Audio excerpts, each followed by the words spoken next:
भैया एक बारी जोरदार नारा लगाएंगे, मजदूर एकता, मजदूर एकता, मजदूर एकता, एमटीएस एकता, एमटीएस एकता। अभी तो ये लड़ाई है, अभी तो ये लड़ाई है,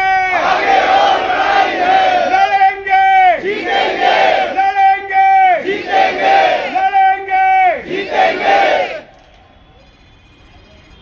आपका सबसे बढ़िया नारा पता कौन सा है, और जो आजकल बहुत ज्यादा सुर्खियों में भी है? वेतन चोर, कुर्सी चोर, वेतन चोर, कुर्सी चोर, वेतन चोर, कुर्सी चोर, वेतन चोर, कुर्सी चोर। सबसे पहले एंटी मलेरिया एकता कर्मचारी यूनियन के सारे पदाधिकारी,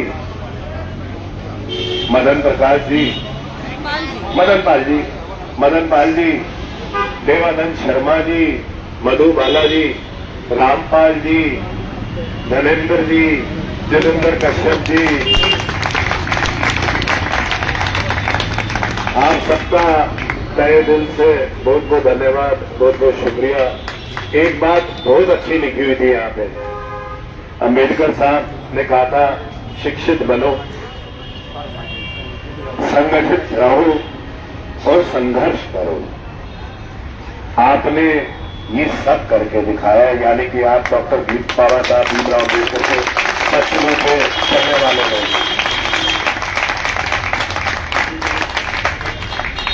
सदन था अभी हाल फिलहाल में, आपको पता है, पिछले मंगलवार था।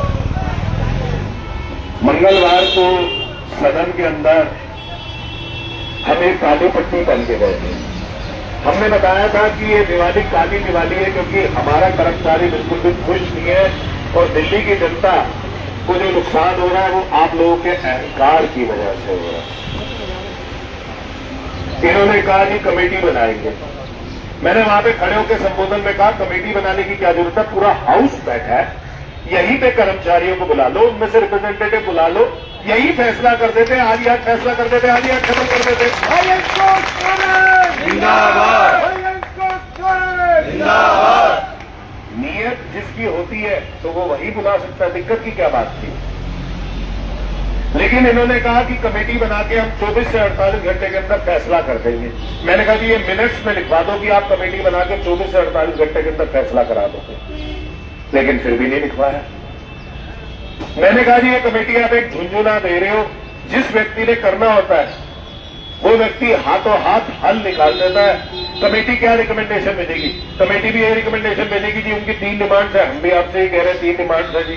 वो कह रहे हैं जी एक समान कार्य करते हैं, एक समान वेतन मिलना चाहिए। वो कह रहे हैं जी हम 30 वर्ष से काम कर रहे हैं, बाकी कॉन्ट्रैक्चुअल एम्प्लॉइज को आप देते हो, अपना मेडिकल लीव देते हो, हमें भी दे दो जी। मैंने कहा वो कह रहे हैं जी हम मलेरिया, डेंगू, चिकनगुनिया के बिल्कुल प्रोन होते हैं, बिल्कुल सामने होते हैं, तो हमारे परिवार में से अगर खुदा न खास्ता में कुछ हो जाए तो हमें कंपैशनेट ग्राउंड पे हो देखो। मैं कहा कमेटी क्या करेगी, कमेटी भी तो यही डिमांड्स बताएगी आपको, कर्मचारी आएंगे वही डिमांड्स बताएंगे और वही करेंगे। मैं कह लाऊं मैं आपको कैलकुलेशन करके बता देता हूँ। बोला जी क्या कैलकुलेशन करोगे, मैं कहा कैलकुलेशन करके बता देता हूँ। अलग अलग तनख्वाह मिलती है जी, किसी को 14 मिलती है, किसी को 16 मिलती है, किसी को 20 मिलती है, किसी को 22 मिलती है, किसी को 27 मिलती है। मैं कहा एक कर्मचारी पे अगर 10,000 भी खर्चा ज्यादा हुआ तो 5,000 कर्मचारी बचे, 5 करोड़ रुपए का खर्चा जी, 60 करोड़ रुपए अभी बजट अप्रूव कराओ, खत्म कर दो भाई, हो गई तुम्हारी तनख्वाह पूरी। मैं कहा आपकी कमेटी क्या करेगी इसके अंदर, मैं आपको कैलकुलेशन करके यही बता रहा हूं। मैं कहा आपका अधिकारी भी कैलकुलेशन करके बता रहा था, मैंने बाइफरकेशन करके देखा कि ये सही है कि नहीं है बाइफरकेशन। मैंने कहा जी ठीक है जी, 5 करोड़ रुपए महीने का, 60 करोड़ रुपए सालाना आप पे आ जाएगा जी। ये 60 करोड़ रुपए, मैंने कहा जब 4 इंजन की सरकार है, आपकी मुख्यमंत्री रेखा गुप्ता ये कहती है कि हमारे पास पैसे की कमी नहीं है, प्रधानमंत्री नरेंद्र मोदी ये कहते हैं कि हम अपनी देश की जनता के लिए, हमारे कर्मचारी हमसे पहले हैं, तो वो 60 करोड़ रुपए नहीं दे सकता वो निगम, तो फिर फायदा क्या है इस 4 इंजन की सरकार का, क्या फायदा आपकी सरकार का। ऐसी सरकार होने से अच्छा तो यह है कि कोई सरकार ही ना हो। कम से कम आप कहते हो कि हमारे भाई बहन है कर्मचारी, कभी आपने देखा अपने परिवार में कि आपके भाई बहन खुश ना हो, आपके भाई बहन खुश ना हो तो आप खुश रह सकते हो? नहीं। आपके माता पिता खुश ना हो आप खुश रह सकते हो? नहीं। आपके बच्चे खुश ना हो आप खुश रह सकते हो? तो या तो आप ये दोगला बात कर रहे हो, दोगला व्यवहार कर रहे हो कि या तो आपके भाई बहन है ही नहीं, और अगर आपके भाई बहन हैं तो आपने पिछले 23 दिनों से उनको सड़क पे मरने के लिए छोड़ रखा है। हमें बता रहे ऐसा होता है कभी परिवार के अंदर कि आप करवा चौथ मना रहे हो, आपकी भाभी ना मना रही है? होता कभी नहीं होता ना कि आपका भाई ना मना रहा हो आप मना रहे हो? ऐसा कभी होता है कि आप दिवाली मना रहे हो भाई ना मना रहा हो? कभी नहीं होता ऐसे। या तो दोनों भाई मनाएंगे या दोनों भाई नहीं मनाएंगे। आप कैसे ऐसे कह सकते हो कि आप तो अपनी दिवाली पे इतने शानदार शानदार गिफ्ट ले रहे हो और बाहर कर्मचारी सड़क पर बैठ के दिवाली निकाली दिवाली मना रहा है? शर्म है। मतलब मैंने स्टैंडिंग कमेटी के अंदर कहा जी, मैंने देखा सत्या शर्मा जी ने हाथ में मेहंदी लगवाई थी। अच्छी बात, करवा चौथ पे सारी महिलाएं मेहंदी लगवाती है, बहुत अच्छी बात है। लेकिन यहाँ पे जो हमारी बहनें बैठी हैं उनके हाथ, मैंने कहा जी उनके हाथ मिट्टी के अंदर है, उनको मेहंदी लगवाने का समय नहीं लगा, वो सड़क पर बैठी हुई है। मैंने कहा कुछ तो शर्म कर लो, आप एसी ऑफिस में बैठ के करते हो। तभी मैं नीचे बैठ के, आपने देखा होगा, मैं जो वहां पे जो नारे लगा रहा था, जो आंदोलन कर रहा था, मैं वहां पे नीचे बैठ गया था। मैंने कहा जब कर्मचारी बाहर नीचे बैठा हुआ, हमें ऊपर बैठने की क्या जरूरत है? जब वो खुश नहीं है तो हम कैसे खुश हैं? मैंने इस बारी अपने संबोधन में कहा, मैंने कहा अगर कर्मचारी इसलिए आज इतना निराश है क्योंकि वो गरीब है, क्योंकि वो मजदूर है, क्योंकि उसके पास कोई नेता नहीं है, उसके पास कोई मंत्री नहीं है, उसके पास सरकार नहीं है, उसके पास ठेके नहीं है, इसलिए आपके पास मिलने का समय भी नहीं है उससे। ये आपके है। यही कोई बड़ा सा ठेकेदार आ जाए, कोई बड़ा सा बिल्डर आ जाए तो ये अपने कमरे का दरवाजा खुद खोलने के लिए जाते। शर्म आनी चाहिए ऐसे लोगों को जो अपने कर्मचारी, जो आपके परिवार के लिए, आपके क्षेत्र के लिए, आपके क्षेत्रवासियों के लिए, दिल्ली वासियों के लिए अपनी जान खतरे में लगाते हैं, फॉगिंग करते हैं, सड़कों पे पानी एकत्रित तो नहीं वो देखते हैं, छतों पे चढ़ते हैं, टैंकियां चेक करते हैं। वो व्यक्ति सड़क पर बैठा है और वो भी डेंगू मलेरिया चिकनगुनिया के समय पर बैठा है। तो शर्म आनी चाहिए ऐसी सरकार को, ऐसे महापौर को। मुझे लगता है मैंने उसको आखिरी लाइन में बोला कि जब कर्मचारी की आह लगती है ना, जब उसकी बद्दुआ लगती है ना कर्मचारी की, तो वो इतिहास बन के गूंजती है। याद रखना, तुम्हारी कुर्सियां आप ही वो लोग हो जिन्होंने इनको दिल्ली के अंदर सातों को सातों सांसद दिए। आप सारे तो वोटर हो दिल्ली के, आपने सातों के सातों सांसद इनको दिए। आप ही वो लोग हो जिन्होंने 48 विधायक इनको दिल्ली के अंदर दिए। आप ही वो लोग हो जिन्होंने इनको निगम पार्षद बनाया और उसी की वजह से महापौर, standing committee chairman, leader of house, ये फलाना ढिमकाना कमेटी के चेयरमैन बन के बैठे। स्टैंडिंग कमेटी में प्रपोजल आता है जी, प्राइवेट बिल आता है, मैं कहता हूं कमिश्नर साहब से बिल ले आते। कमिश्नर साहब से बिल क्यों नहीं लेके आए आप? कमिश्नर साहब से बिल लेके आओ अगर आपने पास कराना है तो ये कहते हैं जी, उसको भी क्या करते हैं जी, पास करने के लिए उसे भी पोस्ट कर देते हैं। कितनी खासियत। इस सदन में मैं प्राइवेट बिल लेके आया, मैं लेके आया खुद अपने नाम से प्राइवेट बिल लेके आया। आपकी तीनों डिमांड्स को मैंने हाईलाइट किया और मैंने कहा तीनों डिमांड्स पूरी हो जानी चाहिए। मैंने अपने संबोधन में बोला, महापौर बोला लाओ रखवा दो। मैंने कहा आपके टेबल पे पड़ा है, आप अपने साथ लेके गए थे, मुझे लगा कि आप वापसी साइन करके दे दोगे, प्लेस ऑन टेबल लिख दोगे, जैसे आप बड़े बड़े बिल्डरों के लिखते हो, उसको प्लेस ऑन टेबल करा देते हो, कर्मचारी का भी करा दोगे। बोला लाओ दोबारा दे दो, मैंने दोबारा दिया उसके हाथ में बिल, लेकिन उसने प्लेस ऑन टेबल नहीं किया। शर्म आनी चाहिए ऐसे महापौर। जो लोग अपनी इंसानियत तक भूल गए, वहां से यहां आने में दिक्कत क्या आ रही है? आके बैठ जाओ ना, तुम्हारी पार्टी तुम्हें बाहर निकाल देगी। अगर ये कर्मचारी काम नहीं करेंगे ना, तुम्हारी जनता वैसे ही तुम्हें बाहर निकाल देगी, तुम्हारे वोट से लेते हैं। अगर ये कर्मचारी खुश नहीं होंगे ना, इनकी बददुआ लगेगी, वैसे ही तुम अपना वोट हार जाओगे। इसमें कहीं दो राय नहीं है। किसी का दिल दुखा के कभी कोई जीतता है? नहीं जीत सकता, नहीं जीत सकता। आज से पहले लोग कहा करते थे कि ये डीवीसी पोस्ट है, सैंक्शन पोस्ट नहीं है। इसलिए हम इनको सारे बेनिफिट्स नहीं दे सकते। आज तो एमटीएस है, आम आदमी पार्टी ने एमटीएस किया था, अब तो सैंक्शन पोस्ट है। सैंक्शन पोस्ट के साथ रिजर्व बजट भी आया। जब बजट भी रिजर्व हुआ है तो उसके बाद आपको क्या दिक्कत आ रही है? मिनिमम ग्रेड पे और वेरिएबल डीए 27,900 रुपए देने में हमें रट गया पूरे का पूरा। तुम्हें नहीं समझ आ पाई। तुम मिलते हो, मिलने के बाद ये कहते हो कि हम अगले 3 घंटे के अंदर फैसला करके बता देंगे।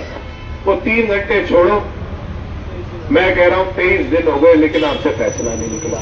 मैं 26 तारीख को कह रहा हूं, 29 तारीख को वो स्ट्राइक पे जा रहे हैं, 3 दिन रह रहे हैं, आप मिल लो, 10 मिनट में समाधान निकल जाएगा। मिल लो, मैं भी साथ में बैठने को समाधान निकाल लेंगे, 10 मिनट में निकाल लेंगे।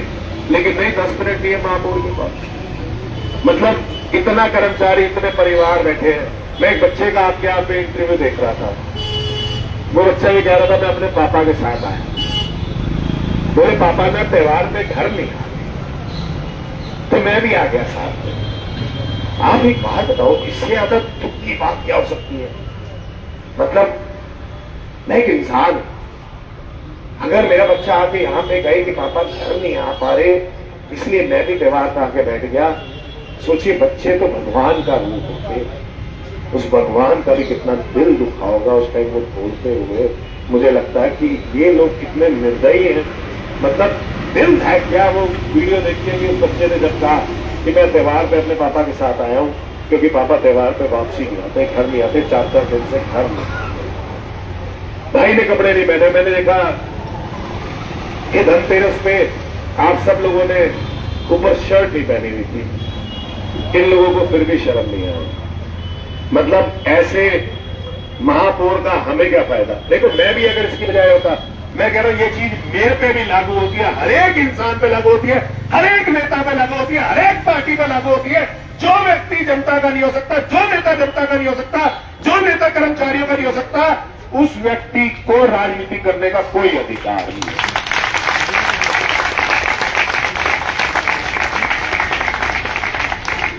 मतलब इतने निर्दयी हो गए कि लोग बिना कपड़ों के बैठे, खाना नहीं मिल रहा। दिल्ली जैसे शहर में 15,000, 20,000, 25,000 से होता क्या है? दिल्ली जैसे शहर में अगर आप नौकरी पे नहीं जाओगे आपकी तनख्वाह कट जाएगी तो होगा क्या? मतलब दिल्ली जैसे शहर में जब किराया, एक पत्रकार मेरे से बात कर रहा था तो पत्रकार बोला कि भाई साहब देखो कितनी तनख्वाह। मैंने कहा यार इतने में तो किराया नहीं निकलता दिल्ली के अंदर रहने का। वो व्यक्ति अपना घर कैसे चला रहे होंगे सोचिए आप एक तारीख। लेकिन मैं आपसे कह रहा हूं, आपकी आवाज 100% हम बन के बार बार सदन के अंदर चिल्ला रहे हैं और आपका संघर्ष इस बारी खाली नहीं जाएगा। इस बारी आर पार की लड़ाई है, इस बारी आर पार की लड़ाई है और इस बारी सारे के सारे लोग हम पार ही होंगे और हमारी सारी डिमांड मानी जाएगी किसी भी हाल में। आपके साथ या बाहर मिलकर भी लड़ाई लड़ेंगे और अंदर भी लड़ेंगे। अंकुश भाई संघर्ष करो, अंकुश भाई संघर्ष करो,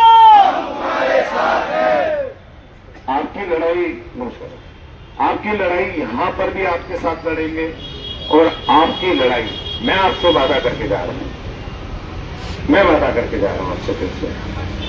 जितनी मजबूती से आप सारे लोग मिलके यहां पे आवाज उठा रहे हो उतनी मजबूती से हमारे सारे पार्षद अंदर उतनी मजबूती से आवाज उठाएंगे, उतना ही शोर करेंगे। ये बात है। तो उतनी मजबूती से हम सारे लोग अंदर ऐसी आवाज उठाते हैं। दूसरी बात, कमेटी की मैं अभी जाते ही एक लेटर लिखूंगा कि आपको 1 हफ्ता हो गया, आपने 24 से 48 घंटे गए थे, ये कमेटी की आपने फॉर्मेशन अभी तक क्यों नहीं करी? मेरे से तो मेंबर भी नहीं पूछा। मजे वाली बात सुन लो, कमेटी की मजे वाली बात सुनो। कह रहे जी 11 मेंबरी कमेटी बना दी। अच्छा जी कौन कौन है जी? 9 मेंबरी कमेटी बना दी। कौन कौन है जी? बोले जी 4 बीजेपी के हो जाएंगे, 1 आम आदमी पार्टी वाले आ जाना, 1 कांग्रेस वाले आ जाना, 1 अन्य पार्टी के आ जाना, 7 लोग हो गए और 2 कर्मचारी आ जाएंगे। ओ भाई 4 तो तुम ही होंगे, तुम फैसला तो तुम ही कर दोगे, हम क्या करेंगे तुम फैसला? क्यों मजाक कर रहे हो भाई? क्यों मजाक कर रहे हो? मतलब कहने का मतलब हम सारे मिल भी जाएंगे, हम सारे मिल भी जाएंगे, सब कुछ कर भी देंगे, तो भी तुम कहोगे जी कमेटी ने तो मेजोरिटी से फैसला ले लिया। फिर ऐसी कमेटी का क्या फैसला? अगर तुमने काला कानून बनाना है तो तुम वैसे बना दो भाई। और दूसरी बात, मैं साथ साथ ही कह रहा हूं, मैं यहां पे अन्याय नहीं होने दूंगा, नहीं होने दूंगा, नहीं होने दूंगा। ये मेरा वादा है आपसे कि अन्याय आपका साथ इस सदन के अंदर बिल्कुल भी नहीं होगा, 100% नहीं होगा। आप बेनिश्चित रहिएगा, आपके साथ कोई अन्याय नहीं होगा।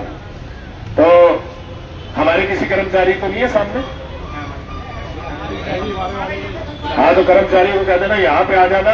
आंदोलन करने से ना कोई पुलिस रोक सकती है यहाँ पे, ना कोई महापौर रोक सकता, ना कोई नेता रोक सकता। उसे कहना सबसे पहले मुझे उठा के ले चले, फिर मुझे लेके चलना तो मुझे ले। मतलब एक तो हमारी दिवाली गाली करवा रहे हो, ऊपर से हमें डरा भी रहे हो, धमका भी रहे हो। तो ये याद रख लेना, हम डरने वाले लोग नहीं है, हम भागने वाले लोग नहीं है। इस बार रण छोड़ के नहीं जाएंगे, इस बार या तो तुम्हारी गद्दी छीन के जाएंगे और अपने अधिकार लेके जाएंगे, वादा था। तो आप अभी यहां से मैं जाते ही अंदर सबसे पहले चिट्ठी लिखूंगा। मैं मदन लाल जी आपको चिट्ठी की कॉपी भेज दूंगा साथ में। कहा मदन लाल? हाँ, अच्छा जी की बात। तो मैं सबसे पहले यहां से जाने के बाद एक चिट्ठी लिखूंगा और चिट्ठी लिखने के बाद आपको तुरंत कॉपी भेजूंगा। अभी रिसीव करवाऊंगा, महापौर से भी रिसीव कराऊंगा, कमिश्नर से भी रिसीव करवाऊंगा 100%, और आपको रिसीव की कॉपी भी दूंगा। दूसरी बात, जहां जहां आपको लगे कि हमें और पुरजोर आवाज उठाने की जरूरत है, बताना 100% उठाएंगे, वादा है, वादा है। किसी फोरम में, किसी भी जगह आपको नीचे नहीं देखने देंगे, वादा रहा। इस बारी आर पार की लड़ाई में पार होके रहेंगे, एक साथ एकत्रित रहेंगे, संगठित रहेंगे। मैंने सुना पीछे इन्होंने CFW को तोड़ने की कोशिश करी है ना? सही है ना? है ना? तोड़ने की कोशिश करी। भैया इनको कह देना हम टूटने वाले लोग नहीं है। तुम्हारी कुर्सी की ना जो पैर होते हैं वो टूट जाएंगे, याद रखना। कुर्सी के पैर खिसकते हुए नजर आ जाएंगे, हम टूटने वाले लोग नहीं है। हम एक साथ हैं, एक साथ रहेंगे। बहुत बहुत धन्यवाद, बहुत बहुत शुक्रिया। एक बार जोरदार जयकारा लगाएंगे। भारत माता की, भारत माता की आवाज दो, आवाज दो, आवाज दो। मजदूर एकता जिंदाबाद, मजदूर एकता जिंदाबाद, NTS एकता जिंदाबाद। राजा इकबाल सिंह इस्तीफा दो, राजा इकबाल सिंह इस्तीफा दो। अभी तो ये लड़ाई है, आगे और लड़ाई है। अभी तो ये लड़ाई है, आगे और लड़ाई है। बहुत बहुत शुक्रिया, बहुत बहुत धन्यवाद। ऐसे उनका प्यार आशीर्वाद देते रहे और मैं निश्चित करिएगा। डीसीपी मैम बोल, डीसीपी मैम करी